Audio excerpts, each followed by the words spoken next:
1,000 miles away in Rome, winter was less harrowing, but the December festivals were just as elaborate.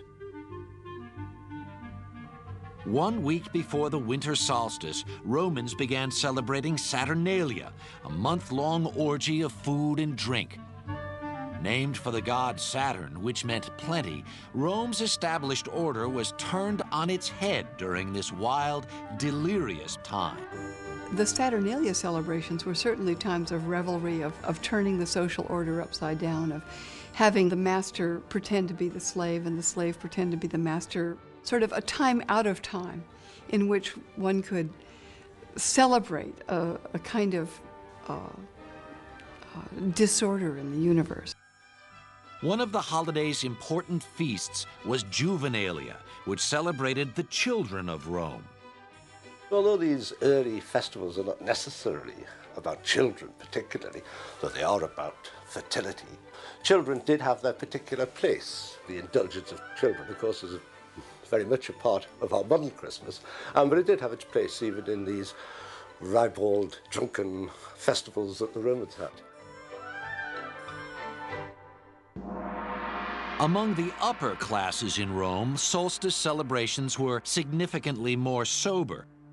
Many influential Romans worshipped Mithra, the god of the unconquerable sun. To this small but powerful sect, the birthday of Mithra was the holiest day of the year.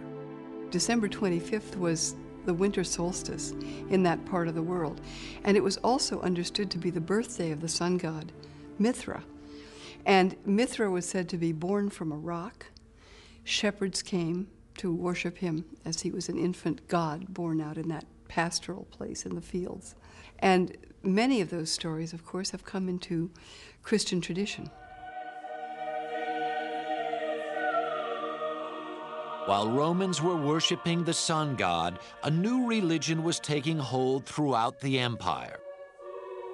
At first, Christians didn't celebrate the birth of Christ. His resurrection was the essential fact of the new religion. By the 4th century, however, the question of the holy birth became impossible to ignore. There were questions within the church about how to even imagine Jesus.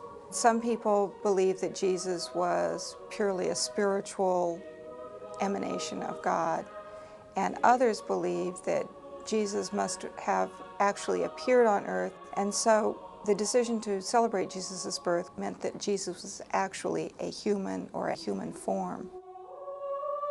For Christians, the fact of his birth was settled, but the date remained a mystery. The Bible doesn't mention exactly when Christ was born, but certain facts suggest it probably was not in December. So if you're going to sort through the runes of the scriptures, Jesus was probably born in the spring.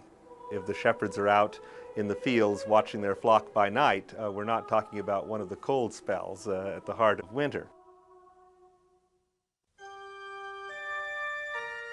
If pagan Rome was already celebrating the birth of Mithra on December 25th, it seemed natural to honor the birth of the Christ child at the same time. By the 4th century, the church made it official. December 25th was declared the feast day of the Nativity. But of course, it's a very short step from the feast day of the risen sun, S-U-N, to the feast day of the risen sun, S-O-N. So in a sense, it's a very good choice, and the symbolism is there because the feast day of the unconquered sun was about fertility, about birth, and so obviously is the Christian Christmas. The church knew it could not outlaw the pagan traditions of Christmas, so it set out to adopt them. The evergreens traditionally brought inside were soon decorated with apples, symbolizing the Garden of Eden. These apples would eventually become Christmas ornaments. And holly, a traditional midwinter decoration, was recast to represent Christ's crown of thorns.